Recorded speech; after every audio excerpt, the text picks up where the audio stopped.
Mukunda jewellers April 19న చందానగర్లో గొప్పగా ప్రారంభం. విఏపై అన్ని శాఖలలో 20% తగ్గింపు. ఈ ఆఫర్ ఏప్రిల్ 27 వరకు మాత్రమే. నమస్తే, welcome to yo-yo TV.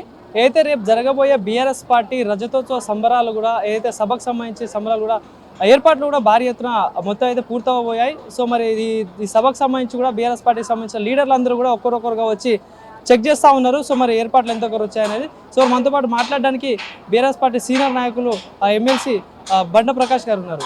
Sir, ఎట్లా ఉండబోతుంది సార్ రేపటి సంబంధించిన ప్రోగ్రామ్కి సంబంధించిన ఏర్పాటు ఎట్లా సాగుతున్నాయి, ఎట్లా ఉండబోతుంది రేపు సభ? ఏర్పాట్లు చాలా బ్రహ్మాండంగా ఉన్నాయి. లక్షలాది మందిని కూడా అకామిడేట్ చేసే విధంగా ఎక్కడ రోడ్ల మీద కూడా ఇబ్బందులు కాకుండా ఏర్పాట్లు చేయబడ్డాయి. సరే, సభ ప్రాంగణం ఎట్లా ఉంటుంది, నైట్ అవర్స్లో కూడా ఎట్లుంటుందో చూద్దామని వచ్చినాం తప్ప వేరే కాదు. అద్భుతమైన ఏర్పాట్లు ఇక్కడ నిర్వాహకులు చేస్తున్నారు. వారికి అందరికీ అభినందిస్తున్నా. బాగా చక్కటి కార్యక్రమం చేస్తున్నారు.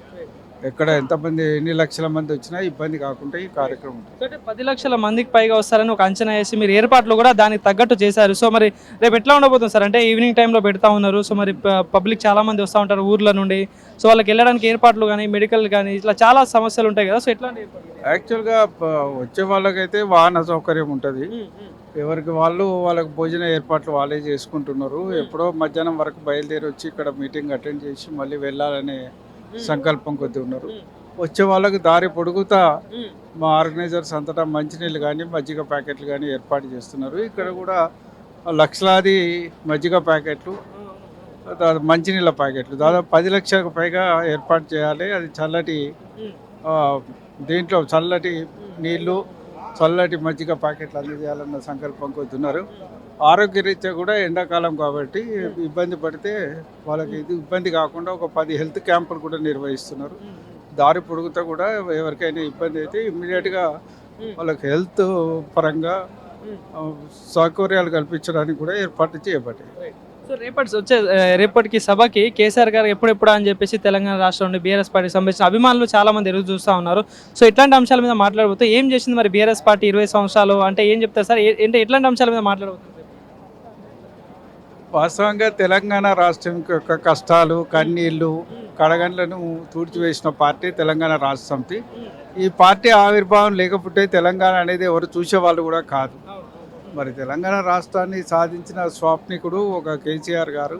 తెలంగాణ రాష్ట్రాన్ని సాధించడమే కాదు, దాన్ని అంతకంటే అద్భుతంగా అభివృద్ధి చేసిన వ్యక్తి. 10 ఏళ్లలో మనం విపరీతమైన మార్పులు చూసినాం తెలంగాణలో. దేశంలోనే అగ్రగామిగా ఈ రాష్ట్రం అభివృద్ధి చెందిన దాన్ని కూడా చూసినాం. కాబట్టి కేసీఆర్ గారు మాట్లాడే ప్రతి మాట తెలంగాణ ప్రజల గుండెల నుంచి వచ్చే మాట. కాబట్టి ఆయన మాట వినాలి. మరి ఎటువంటి చారిత్రాత్మకమైన నేపథ్యంలో తెలంగాణ రాష్ట్ర సమితి ఆవిర్భవించింది, ఎటువంటి కార్యక్రమాలు చేపట్టింది, ఎటువైపు ఏ దిశగా పయనించింది, ఒక 16 నెలల కాలం రాష్ట్ర సమితి అధికారం లేకపోతే ఈ రాష్ట్రం ఎటువంటి ఇబ్బందులు పడుతున్నది అనేది కూడా ప్రజలు చూసినారు. కాబట్టి వాటి మీద ప్రజలకు స్పష్టమైన అవగాహన కలుగుతుందని ఈ సందర్భంగా నేను అనుకుంటున్నాను. సో ఈ సభ ఉద్దేశించి కూడా కొంతమంది కాంగ్రెస్ పార్టీ నాయకులు ఏమంటా ఉన్నారు అంటే ఏం చేసి ఇళ్ళని సంబరాలు చేస్తూ ఉన్నారు, 20 సంవత్సరాల్లో తెలంగాణ రాష్ట్రానికి ఏం చేశారు అని చెప్పేసి విజయోత్సవ సంబరాలు చేస్తూ ఉన్నారు అంటూ మాట్లాడుతూ ఉన్నారు సార్. సో వాళ్ళకి మీరు ఇచ్చే సమాధానం? వాస్తవంగా 2014 ముందు తెలంగాణ ఏముండే ఒకసారి వాళ్ళు ఆలోచించుకుంటే ఏం చేసింది తెలంగాణ రాష్ట్ర సమితి అనేది వాళ్ళకి అర్థమవుతుంది. 2014 ఉన్నట్టే ఇప్పుడు ఉన్నదా? మీరు ఏం సాధించినామని చెప్పుకున్నా మేము వేసిన అడుగుల మీద, మేము వేసిన పునాదుల మీద, మేము చేసిన అభివృద్ధి కార్యక్రమాల మీదనే కదా ఇవాళ ధాన్యాగారంగా తెలంగాణ మారిందంటే తెలంగాణ రాష్ట్రానికి సాధించిన విజయాల మీదనే కదా మీరు వేస్తున్నది.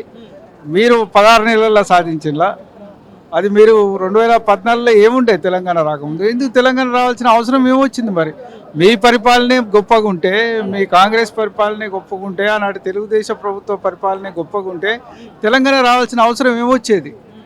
మీరు దుర్మార్గమైన పరిపాలన కింద ఉన్నది కాబట్టి ప్రజలు తిరుగుబాటు చేసి తెలంగాణ రాష్ట్రాన్ని తెచ్చుకున్నారు.